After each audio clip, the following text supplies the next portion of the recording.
मैं आज आपको कह रहा हूँ, टाइम नोट कर ले कि ये दुनिया के नक्शे से इसराइल का खात्मा होने को है। इसराइल सबसे बड़ा दुनिया का दहशतगर्द और बदमाश बना हुआ है, इंडिया की तरह। अगर ईरान एटमी धमाके कर देता है तो फिर उसके कॉन्सिक्वेंसेस क्या देते हैं? तो वो करना चाहिए उसको, हो सकता है उसने बना भी लिया हो, जो उनको तकलीफ है अमेरिका को।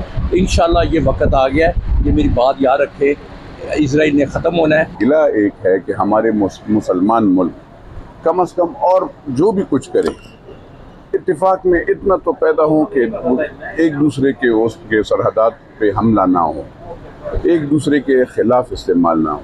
पाकिस्तान को दिफाई और जो फ़ज़ाई, ये दोनों मजबूत वो करना चाहिए।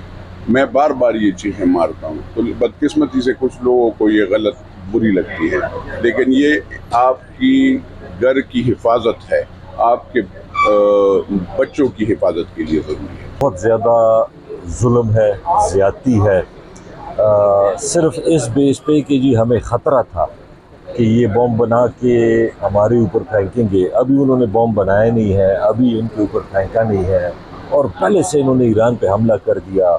इतनी ज़्यादा उनकी लीडरशिप, इतनी ज़्यादा आर्मी के जो बाकी हैं साइंसदान, तो ये तो बिल्कुल सरासर इंटरनेशनल कानून की खिलाफ वर्जी है। बम बनाना गलत बात है, अपने दिफा के लिए क्या समझ? देखिए, बम बनाना कोई गलत बात नहीं है। सबसे ज़्यादा अगर दुनिया में किसी ने भी एटम बम इस्तेमाल किया है दुनिया में, वो अमेरिका है।